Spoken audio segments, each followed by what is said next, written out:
Let's say that you have already taken care of your hair and it's ready for curling, like you've got some mousse on it or you've got some gel in it, you didn't use too much conditioner, it might be your second day, you know, whatever, your hair's ready for curling. So let's talk about how to use a curling iron. Now there are two common options for curling irons. You've got your one with a clip, like so, and then you've got your one without a clip. And these can be a million different shapes. Let's talk about how to use a curling iron with a clip. Okay, first I'm going to talk about just how you get your hair onto the iron and feed it through and all that kind of stuff, and then we'll move on to talking about other stuff. But basically, the most accepted way to do this, and this is the way that you're going to see most stylists do it because it's really the best to get a nice strong curl, is to take your section of hair and take your iron and you're going to put it in near the root right here. Now notice I'm not putting the clamp down quite yet because I don't want a little line right there. But you're getting it in close to the root because this is where your volume is determined. Like if you want to have nice volume in your hair, it happens right here at the root. So you want to make sure that you're getting it in there and getting the curl started there if that's the look you're going for, so that you have a nice curl pattern starting there. And if you want it further down, you can actually start curling further down. So start curling wherever you want those first curls to really start. And then basically what you're going to do is you're going to have your hair onto the iron. Okay, you're going to have your hair in here, and then you're just going to clip it and flip the hair around. So now you have one rotation done. I've got the hair going around it, and then I've got a little tail coming out. And then you're just going to push down on your little lever, so it's going to loosen it up, and pull down the hair just a little bit, close it back up, and then you're going to roll it again. So basically what you're doing is that you've got it rolled up, and then you're going to pull the hair out just about an inch. So pull, let it, close back up, and then roll it back up.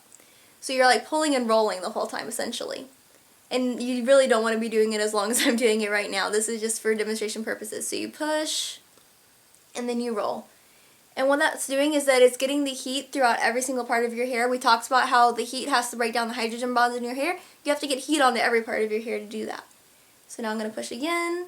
You can go down. Another good thing about this method is that you're putting less heat on the ends, which is good. Your ends usually have a little bit more damage, so they don't need as much heat to hold a curl. And it's going to help you to keep from having split ends quite as long. And then push and wind it up. And you don't always have to hold it that long. I'll show you a real time in just a second.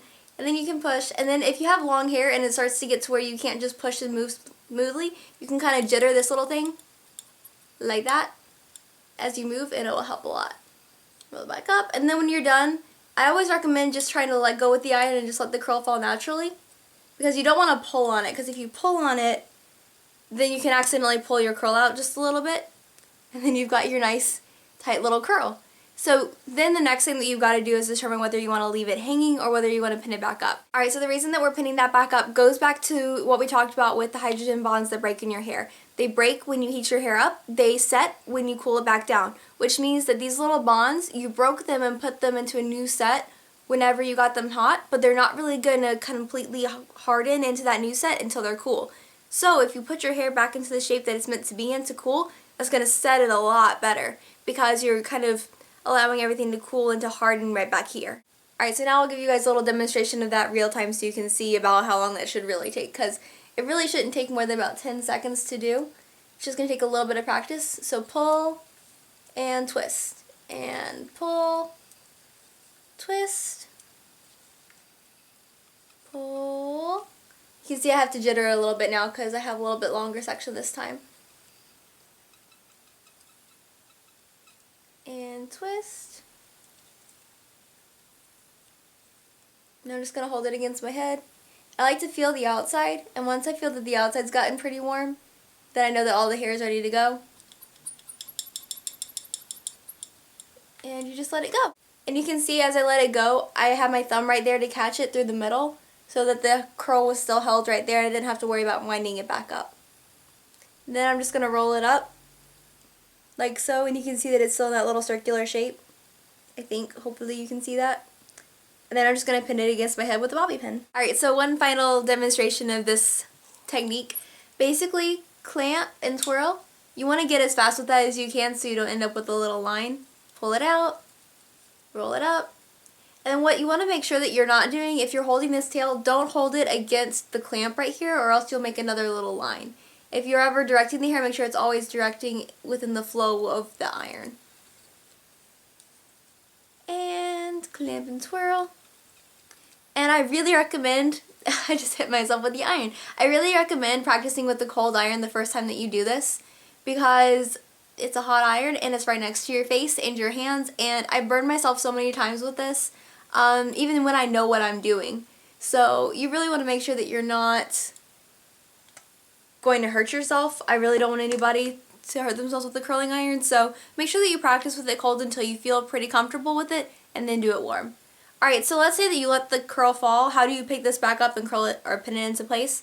I think the easiest way is just sticking my thumb down the middle of the curl, pulling it up like that, and then just rolling it the rest of the way into place like so. But another thing that I've done, and you've seen it in some of my older tutorials, is that I just take 2 fingers, wrap the hair around it, and then pin it up in place. Just like so. I have this side of my head done and this side not, and that looks awesome.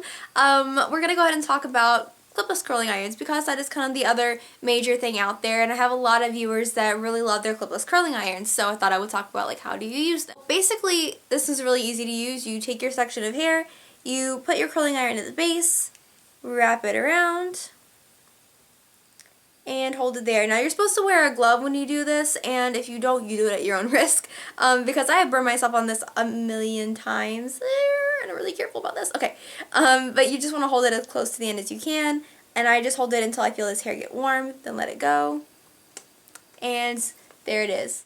Now I'm still going to wrap this back up, because even though this iron doesn't have a clip on it, doesn't change the fact that I'm still trying to reform my hydrogen bonds into something that is curled rather than something that is straight. So right back up here and pinning it in place. Curling my hair while I talk. I know a lot of people might be curious as to like what is the difference between a clipless iron and an iron with a clip. I mean, obviously one has a clip, one doesn't, but what's the difference? Why does it matter which one I use? And basically the whole shtick with a clipless curling iron, first of all, it's a little bit faster because you can just wrap your hair and go. Major difference is going to be this shape that you see right here, because it's not like the ribbony shape that we had on the other side, because you don't have 2 sides pressing the hair into place.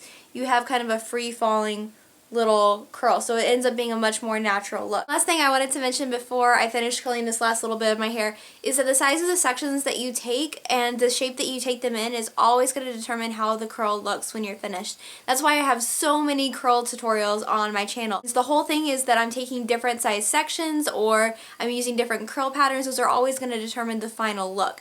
And so I would refer you to go and look at my different curl videos for different ideas of curl patterns and sectioning and things like that to achieve different looks, because I can't cover all that in one video.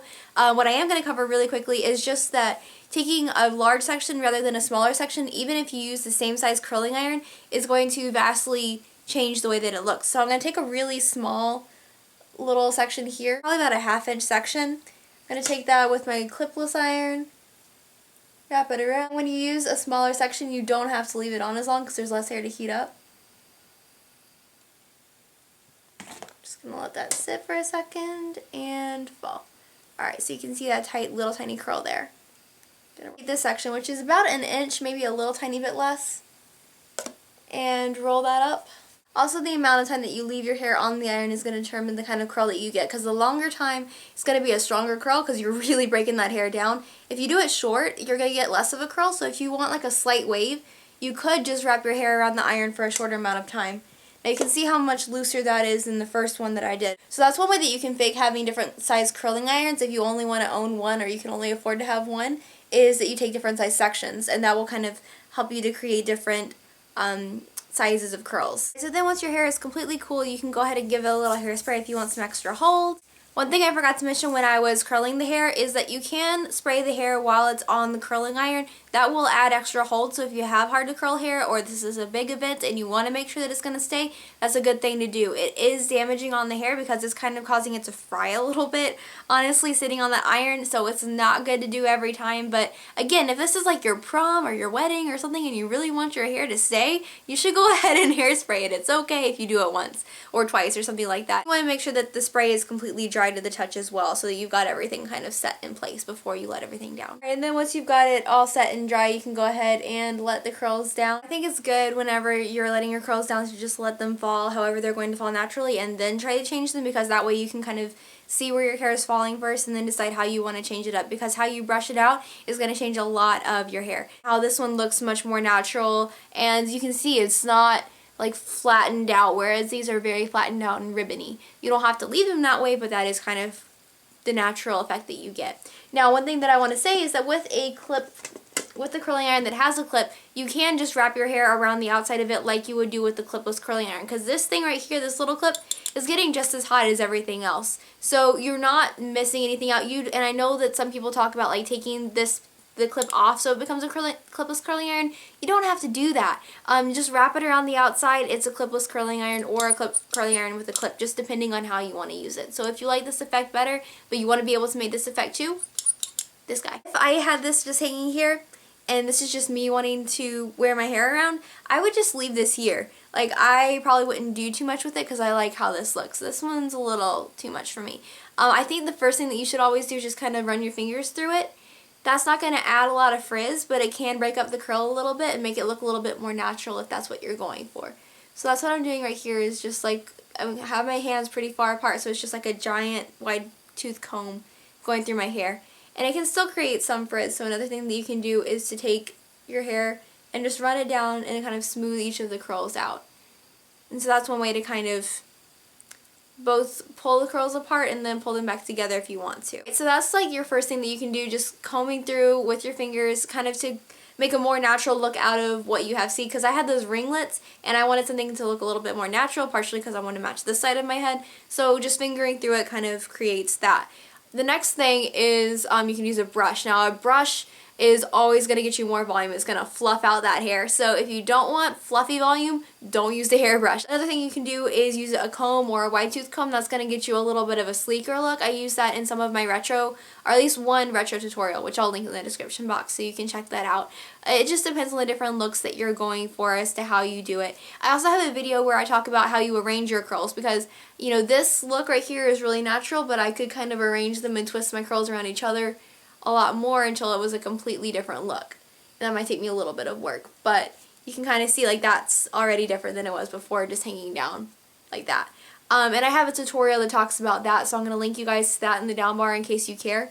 Now I've got this all crazy. Basically though, that's kind of your first things to start thinking through. Make sure your hair is not too conditioned or anything like that, or wait till your second day. Use a lot of product on your hair to make sure that it holds better. And then, you know, use your curling iron correctly. I love the technique with this clipless iron. I know it's a little tough at first, but it gets you such a much more resilient curl that it's really worth it in the end. And then that's also how to use a clipless iron. Then obviously you also have your different sizes, create different curls, and I kind of give you guys that just to go play with it. I mean, just go have fun with your iron and see, okay, so what does my hair look like if I take this size section, and what does it look like with this size of a section, and just play with it. I really hope to inspire you guys with that kind of stuff, just to give you the basic tools you need to go and start doing stuff on your own hair, and just to create your own stuff and express yourself on your own. But check the description box and check the end of my video. I'll link a bunch of tutorials for you to check out, because I do have a lot of just curl patterns and sectioning videos. I have some other videos on how to curl your hair. So if you want more and you feel like you didn't learn enough here, or you just want to learn more, you're a little bit inspired, I don't know, check the description box. I'll have more for you to learn. And I hope this has been really helpful. I hope you guys learned something, and I will see you in my next video. Mwah!